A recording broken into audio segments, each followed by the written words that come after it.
Hi, I'm Greg Hunter. Welcome to USAWatchdog.com. We have a new guest coming to us from Eureka, Montana. He runs the very popular website altmarket.com. We have Brandon Smith on. Brandon Smith, welcome to USAWatchdog.com. Hi, Greg. It's nice to see you. Nice to see you, too. I know you have a solutions-based website because of, what's going on is unparalleled in human history. You're a young guy, 32 years old. You've been doing on the Internet since 2006. Your website, altmarket.com, morphed from another website in 2010, alt-market.com. Real popular website on the Internet. You put out a lot of stuff. You write a lot of stuff. And this is the reason why I called you. In one of your last articles, you wrote about the final swindle of private wealth. And, that's one of the things I harp on with USA Watchdog. Again, Jamie Dimon and now 12 of his executives are being sued over the Bernie Madoff fraud. But tell me about the premise of the final swindle of private wealth. What's the idea behind that? Well, it has a lot to do with the issue of the Federal Reserve taper of quantitative easing. So I would say that, first of all, I'd like to point out that at the end of last year, I brought up the prospect to the alternative economics community that the taper was real, that the Fed would indeed follow through and start cutting QE stimulus. And I received a pretty negative response from that concept, which is understandable because a lot of people in alternative economics and in the liberty movement, they're sort of focused on the concept of hyperinflation through fiat printing. And that's all they're kind of focused on. And I'm pointing out, through my articles on taper that, there's more than one way to kill the dollar. It's not just about printing. There's also the issue of debt default, and how that can kill the dollar's world reserve status and kill the dollar's value in the process. So the taper is a huge part of that process of debt default. I also pointed out that... Well, wait. Why is the taper the huge part of it? Because a lot of folks that I talk to say, oh, they're going to print money till the cows go home. And some people said, no, they're going to cut this back. They have to. And they were right. And you were right, incidentally.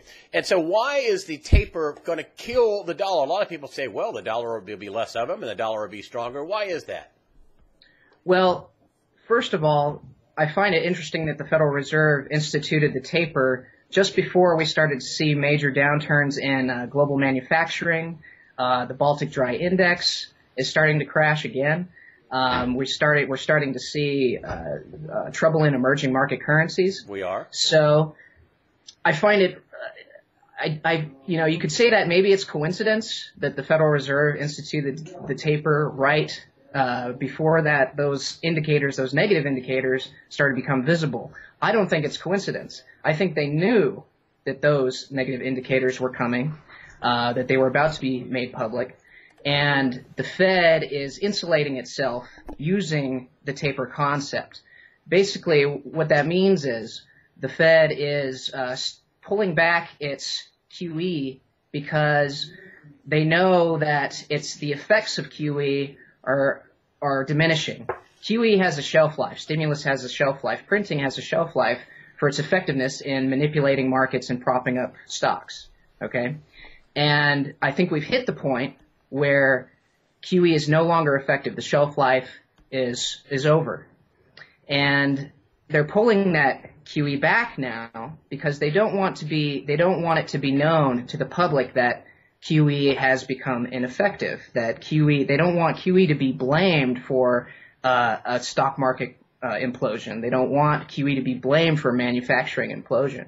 So they're pulling it back, right? Because they know this downturn is coming. Are they going to? Is that going to amplify it by pulling it back now? I mean, aren't they kind of? I was talking to Greg Manarino, and he says that they're doing this on purpose. They're going to cut the legs off underneath the market, and all their buddies are going to be on the short side, where the George Soroses, the J.P. Morgans, the Everybody else has got these short positions out, and they know what the policy is. They know it's going to crash the market, and in doing so, they'll recapitalize the banks. Do you think that scenario holds water? I think that yes. I think that a taper would be part of a downturn, especially in emerging market currencies and in global manufacturing, because a lot of the taper, as we found with the only audit of TARP, which thanks to Ron Paul that occurred, we saw that around $16 trillion of Federal Reserve fiat was going into foreign markets. So I could see it affecting foreign markets quite a bit, but I think that ultimately the Fed is not necessarily pulling back from QE because they want to cut the legs out from under the market. I think the market is losing its legs regardless. And they're pulling QE back because what happens if we have a stock market implosion while stimulus is running? Who gets blamed? Oh, I see what you're saying. Then people think, well, if all this money printing doesn't work, then we're doomed. And then it's a full-blown panic. Is that what you're saying? Yes, that's what I'm saying. I'm saying the Fed is removing a QE as part of the equation because they know an implosion is going to happen and they don't want to be blamed. As being ineffective and, hey, look, you said this would work and it didn't. And so you think another $10 billion is coming out of the market in the next meeting. Is that right? Absolutely. Absolutely. I think, in fact, there's a couple Fed hawks that are calling for QE to end by summertime, by July. So they're looking to end this, I believe, probably by the end of the year, but maybe even faster. Well, I know you write a lot about the economy, you write a lot about social issues, and let's stay on the economy vein and the gold vein, because I know you write about that as well. And so for all the people in the alternative news market which complain to you about QE and, oh my gosh, they're going to keep printing till the cows come home, and you say they're not. But you say that it's still going to destroy the dollar, and so how does that affect gold and silver in your mind? Well, I would see the issue of I think Forex markets and the emerging market currencies. I think the fact that that the Fed pullout is sort of affecting the value of those currencies, and people are in the investment market are going to start looking for alternative hedges to these currencies dropping in value. I think that the U.S. debt issue is going to be very big this year. Explode. Yes. Yes. You think the U.S. debt explodes in this year? I believe that we will see when the historians look back on 2014, they will say that this was the year where it all started. It may not be as fast as we might expect. We might not get into Mad Max territory for a while, or we may never get there. In fact, I think that really where all of this is headed is debt default by the United States, followed by intervention by the IMF using what they have is a global currency called the SDR. And I believe that the IMF will intervene in U.S. Treasuries. In fact, it's interesting because China has always been the crutch for U.S. debt. Well, they've been a crutch for a long time, and they've allowed our debt spending to continue. Now that they've started pulling back, we've seen China essentially end new dollar purchases for their Forex markets, for their Forex reserves.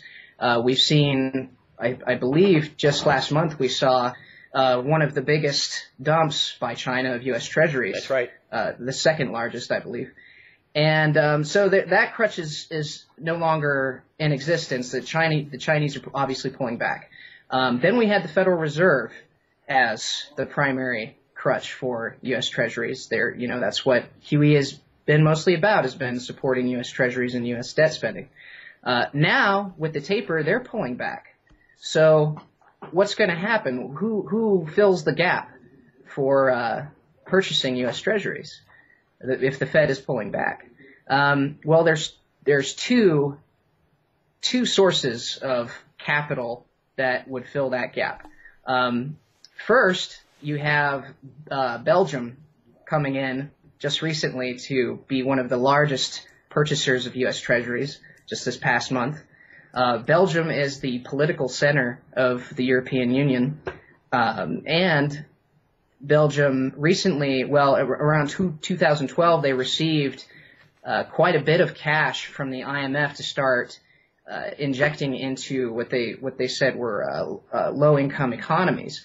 But you have the IMF working through Belgium to pump money essentially into U.S. treasuries. You also have one other option, which is the American people. And I believe that that's the whole purpose of Barack Obama's new what they call MyRA program, the MyRA program. Yes, which is I think a con game to force the American public into purchases of treasuries, of U.S. treasuries. And I find it interesting that they just raised the minimum wage requirements at the same time that they issue this MyRA program. Why do you think they raised the minimum wage? Maybe because they want to steal that money from all these paychecks in order to forcefully invest into the MyRA, to forcefully invest into U.S. treasuries. And let's get back to the final swindle. The final swindle comes from people having their retirement accounts basically confiscated by the government, saying, hey, I've been saying this to people. We can't have the USS Kitty Hawk floating around in the Arabian Ocean out of fuel and out of ammunition, and we're not going to let that happen, and you keep your retirement. Is that what you're saying? Is that what the final swindle of private wealth is all about? Is the government sucking up everything to stay afloat? Yes, I think it's about cornering the last vestiges of private American wealth into the U.S. Treasury market and then cutting the legs out from under the Treasury market and thereby destroying what few people out there are left in the middle class that can support themselves and deal with a economic collapse situation. You think we're going to have an economic collapse? I do. Describe. I think it will be not what we expect. I don't think it'll be a cinematic, full-on, fast-moving collapse. You wake up one morning and everything's gone. I think what it will be is a sort of slow to medium speed collapse in which we lose a considerable percentage of the value of the dollar. We'll see major price hikes in necessary goods, food, electricity, energy, all of that. And I think eventually, the ultimate goal is to have the IMF move in and take over the U.S. economy, management of the U.S. economy. Whoa, that means no Constitution, no Congress, no president, no Supreme Court. I mean, guts our power structure. Is that what you're telling me? Exactly. I think that the UN and the IMF will probably work hand in hand once the U.S. system collapses in order to rebuild.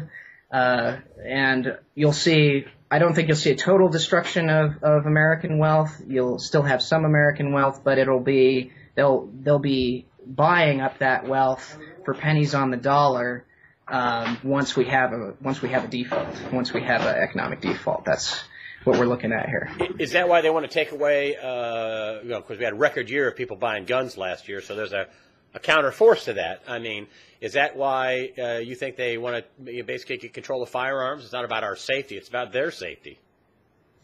Yes, I think they tried very hard to get our firearms with this last, with the Sandy Hook tragedy. And